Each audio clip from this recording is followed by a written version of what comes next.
में क्योंकि आपके जो ऑडियंस है ना सिलेक्टेड ऑडियंस है जिसमें ओबीसी समाज और एससी एसटी समाज के लोग हैं। फॉरवर्ड कास्ट के आप खुलेआम विरोध करते हैं। ऐसे ही कहीं भी आके लाइव आके या फिर किसी भी इंटरव्यू में अगर बात फॉरवर्ड हित की अगर कोई कर रहा हो ना तो आप सीधा आके उनके ऊपर टारगेट करते हैं और ऐसा लगता है कि शायद आपका फॉरवर्ड के साथ कुछ जन्मजात दुश्मनी है। क्या इतना प्यार दिया, हम उस कुल खानदान से आते हैं जो सुदामा को इतना प्यार दिए हैं कि 2 लोक दे दिए। भगवान श्री कृष्ण तो ये तो इतिहास में दर्ज है। हम इतना प्रेम करते हैं फॉरवर्ड से, लेकिन जो फॉरवर्ड बन करके वो एससी एसटी समाज को, बैकवर्ड समाज को, माइनॉरिटी समाज को परेशान करने की कोशिश करता है। सनातन धर्म के हम सदस्य हैं, सनातनी हैं और जितना भी धर्म है, तमाम धर्मों का समर्थन हमारे तरफ से रहता है। आखिर आपके टारगेट में सिर्फ और सिर्फ बीजेपी, बीजेपी के शीर्ष के नेतृत्व या फिर बीजेपी समर्थक लोग या फिर आरएसएस विचारधारा के लोग ही क्यों? रेलवे का कोई नया अगर ट्रेन चलेगा तो हरी झंडी दिखाते हुए मोदी जी नजर आएंगे। रेल मंत्री तो पहली बार हम देखे कि डिब्बा के नीचे से निकल रहे हैं। हम तो देखबे नहीं किए थे कौन रेल मंत्री, हमको खुद नहीं पता था। वो तो डिब्बा के नीचे से निकले तब लोग लाइट मारे कौन निकल रहा है हो, तब पता लगा अच्छा अच्छा ये तो रेल मंत्री है। प्रधानमंत्री जी को इस्तीफा देना चाहिए था यहाँ पे। खाली झंडिया दिखाए वाला आप हैं, झंडिया दिखा दिए गड़बड़ा गया तो इस्तीफा कौन देगा? ऐसे झंडी काहे दिखा दिए कि ट्रेन आवत है एगो कि घोड़ा के देखा देखी बेंगबो अगर नाल ठोका लेबे तो का होगा उसका स्थिति। तो मोदी जी तो पूरा विदेश यात्रा घूमते हैं। विदेश यात्रा पढ़ल लिखल तो है नहीं, एक नंबर के चपाट है। बहुत बड़ा आरोप लगा रहे हैं आप। हाँ, रहते रहते तो जानबे करते हैं, रहते रहते गधा वो इंग्लिश बोलने लगता था, का की जगह तो मोदी जी हैं। जब आरजेडी की जो मुख्यमंत्री थी राबड़ी देवी वो भी पढ़ी लिखी नहीं थी। 14 लाख का साड़ी नहीं पहना, उन्होंने कभी भी अपने लिए 12 करोड़ का लैंड रोवर और कौन-कौन सा कार हायर नहीं करवाया। क्योंकि आपके जो ऑडियंस है ना सिलेक्टेड ऑडियंस है जिसमें ओबीसी समाज और एससी एसटी समाज के लोग हैं। फॉरवर्ड कास्ट के आप खुलेआम विरोध करते हैं। ऐसे ही कहीं भी आके लाइव आके या फिर किसी भी इंटरव्यू में अगर बात फॉरवर्ड हित की अगर कोई कर रहा हो ना तो आप सीधा आके उनके ऊपर टारगेट करते हैं और ऐसा लगता है कि शायद आपका फॉरवर्ड के साथ कुछ जन्मजात दुश्मनी है। क्या सच्चाई है इसमें? जो फॉरवर्ड बनने का प्रयास करता है, उससे हमको चिढ़ भरा रहता है। फॉरवर्ड से हमको चिढ़ थोड़ा रहता है। रघुवंश बाबू को आदर्श मानते हैं, बाबू वीर कुंवर सिंह जी की पूजा करते हैं, स्वामी विवेकानंद जी की पूजा करते हैं। फॉरवर्ड से दुश्मनी हमको थोड़े है। हमने सुदामा को इतना प्यार दिया, हम उस कुल खानदान से आते हैं जो सुदामा को इतना प्यार दिए हैं कि 2 लोक दे दिए। भगवान श्री कृष्ण तो ये तो इतिहास में दर्ज है। हम इतना प्रेम करते हैं फॉरवर्ड से, लेकिन जो फॉरवर्ड बन करके वो एससी एसटी समाज को, बैकवर्ड समाज को, माइनॉरिटी समाज को परेशान करने की कोशिश करता है, हम उसको परेशान कर देते हैं। एक और मैं बात आपसे पूछना चाहता हूँ कि आपने देखा होगा कि बागेश्वर बाबा का कार्यक्रम यहाँ पे हो गया था। हालाँकि विरोध किए थे तेज प्रताप की अगर आगे हिंदू मुस्लिम की अगर वो बात करेंगे तो हम अपने समर्थकों के साथ उनका पटना एयरपोर्ट पे घेराव करेंगे और आप भी उन्हीं के डिफेंस में आए थे और आप ऐसा बोल रहे थे कि हम उनका प्रोग्राम अगर इस टाइप का कुछ ऐसा हो रहा है तो हम अपनी सेना डीएसएस सेना को लेके वहाँ पे प्रभावी जो भी चीज़ होगा वो कर लेंगे। उनका कार्यक्रम भी हुआ, बाबा बागेश्वरनाथ जो धीरेन्द्र शास्त्री हैं वो पटना के नौबतपुर आए भी कार्यक्रम भी हुआ और एक नियंत्रित तरीके से कार्यक्रम संपन्न भी हो गया। हालाँकि कुछ न कुछ कमियाँ-खामियाँ रह गई होगी क्योंकि बहुत ज़्यादा भीड़ था। उस चीज़ को लेके आप क्या बोलना चाहते हैं? आप लोगों ने चैलेंज किया था लेकिन वो चैलेंज तो एक समझ लीजिए कि धूमिल हो गया। वो जैसे ही पटना एयरपोर्ट पे उतरे, मीडिया वालों ने कहा कि सर तेज प्रताप यादव जी बोल दिए हैं कि अगर हिंदू मुस्लिम किया तो खैर नहीं, भले ही सरेंडर बोल दिए। अरे भाई हम मुस्लिम की बात नहीं करेंगे, केवल हिंदू-हिंदू बात करेंगे। वो अच्छी बात है। हर लोगों को हमारे संविधान में ये आज़ादी दी गई है कि हर लोग अपने-अपने धर्म की प्रचार-प्रसार कर सकते हैं। लेकिन अपने धर्म का प्रचार-प्रसार करने का मतलब ये नहीं कि दूसरे के धर्म पे आप कटाक्ष कीजिएगा। तो उसने तो पहले ही बोल दिया ऐसे है। संभावनाएँ थी और संभावनाओं को लेके तमाम तरह की बातें हो रही थी और इसी बात को लेके तेज प्रताप ने बयान दिया था। तो आप किस धर्म के समर्थक हैं? एक सवाल ये भी उठता है। क्योंकि अगर आप उस धर्म के विरोधी हैं, धर्म के विरोधी तो हम नहीं कह सकते लेकिन उस धर्म के जो सपोर्टर हैं, उनके लिए आपने आके लाइव बोला था या फिर आपके जो नेता हैं आरजेडी के तेजप्रताप जो अभी मंत्री भी हैं वो आके बोले थे? तो आपको क्या लगता है? आखिर एक पब्लिक का सवाल है कि फिर आप किस धर्म को समर्थन करते हैं? सनातन धर्म के सदस्य हैं और सर्वधर्म का समर्थन करते हैं।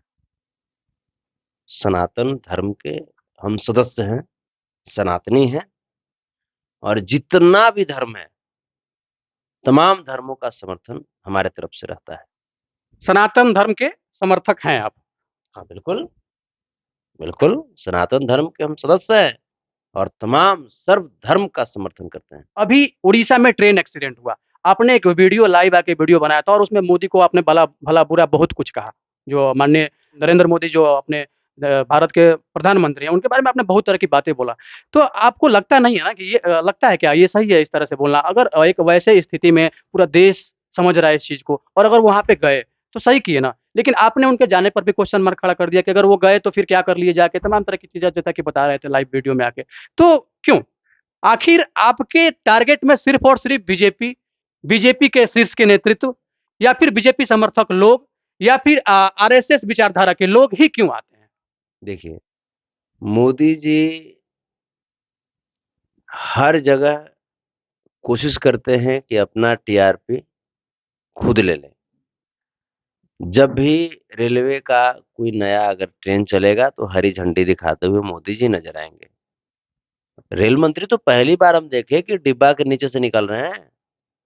हम तो देखबे नहीं किए थे कौन रेल मंत्री, हमको खुद नहीं पता था। वो तो डिब्बा के नीचे से निकले तब लोग लाइट मारे कौन निकल रहा है वो? तब पता लगा अच्छा, अच्छा ये तो रेल मंत्री हैं। सही है ना, अगर धरातल पे जाके चीज़ों को देख रहे हैं तो ये तो होनी चाहिए और सारे नेताओं को ऐसा करना चाहिए। धरातल पे जा कर के जब लोगों की जान चली गई तब आपको समझ में आता देखने के लिए। अगर पहले से अगर आप धरातल पे देखते तो उन पटरियों ट्रेन की ये नई घटना थोड़ी है, इसके पहले भी कई सारे घटनाएँ घटे और हर कांग्रेस के भी शासनकाल में ट्रेन का एक्सीडेंट हुआ है। आरजेडी के जिस समय अपने मुख्यमंत्री थे, उस समय भी ऐसा कुछ हुआ था। छोटी-मोटी घटनाएँ होती रहती है और वो टेक्निकल फ़ॉल्ट बताया जा रहा है। हाँ, इस्तीफ़ा लेकिन दिए थे। हाँ, नीतीश कुमार जी इस्तीफ़ा दिए थे, नैतिकता उनमें था। तो नैतिकता के आधार पे इनको भी इस्तीफ़ा दे देना चाहिए। बिल्कुल, प्रधानमंत्री जी को इस्तीफ़ा देना चाहिए था। प्रधानमंत्री जी को इस्तीफ़ा देना चाहिए था यहाँ पे। खाली झंडिया दिखावे वाला आप हैं? झंडिया दिखा दिए, गड़बड़ा गया तो इस्तीफ़ा कौन देगा? ऐसन झंडी काहे दिखा दिए कि ट्रेन इतना स्पीड हो गया? हर चीज़ का एक लाइफ स्पैन होता है। जो पटरी जो है, आप कहावत है एगो कि घोड़ा के देखा-देखी बेंगबो अगर नाल ठोका लेबे तो का होगा उसका स्थिति? तो मोदी जी तो पूरा विदेश यात्रा घूमते हैं। विदेश यात्रा पढ़ल-लिखल तो है नहीं, एक नंबर के चपाट ये हैं। बहुत बड़ा आरोप लगा रहे हैं आप। हाँ, उनका यूनिवर्सिटी का जो लिखा लेकिन हुआ वो था तो इंग्लिश भी बोलते देखा गया है। हाँ, है ना टेलीप्रॉम्प्टर, तो उससे बहुत कुछ हो जाता है। रहते-रहते तो जानबे करते हैं, रहते-रहते गधइयो इंग्लिश बोले लगता था, का कीजिएगा ये तो मोदी जी हैं। जब आरजेडी की जो मुख्यमंत्री थी राबड़ी देवी, वो भी पढ़ी-लिखी नहीं थी। लेकिन उन्होंने कभी भी शो ऑफ नहीं किया। उन्होंने कभी भी 14 लाख का साड़ी नहीं पहना। उन्होंने कभी भी अपने लिए 12 करोड़ का लैंड रोवर और कौन-कौन सा कार हायर नहीं करवाया। वो तो सुरक्षा के प्रोटोकॉल होते हैं, तमाम तरह की चीज़ें होती हैं और उसको वो उनको फ़ॉलो करना होता है। तो ये एक प्रोटोकॉल बना हुआ है, अगर वो एक सांसद बनने के उपरांत उसके बाद वो जाके पीएम बने, तो उसका एक प्रोटोकॉल होता है और उसी को फ़ॉलो कर रहे हैं और यही चीज़ अपने बिहार में भी लागू होता है। तो हो सकता है कि उस लेवल तक राबड़ी देवी नहीं पहुँच पाई, जहाँ पे कि उसको उस तरह की सुरक्षा की ज़रूरत पड़े। तो अगर वो अपनी सुरक्षा को तैयार रख रहे हैं, सुरक्षा को मुस्तैद कर रहे हैं, तो इसमें तो ये तो प्रोटोकॉल के अंदर आता है। फिर देश में कैसा वातावरण पैदा कर दिया अपने प्रधानमंत्री रहते भर में कि इनको खुद ही असुरक्षित महसूस होना पड़ रहा है। एक प्रधानमंत्री देश के अंदर असुरक्षित महसूस कर रहा है, इससे शर्मनाक बातें क्या हो सकती है? हिंसात्मक प्रवृत्ति के लोग तो सब जगह होते हैं ना। हम जहाँ खड़े हैं, जहाँ रह रहे हैं, जहाँ चल रहे हैं, वहाँ भी तमाम तरह के सिक्के के 2 पहलू होते हैं, सकारात्मक पक्ष और नकारात्मक पक्ष दोनों चलता है। तो ये चीज़ वहाँ भी तो लागू होता है।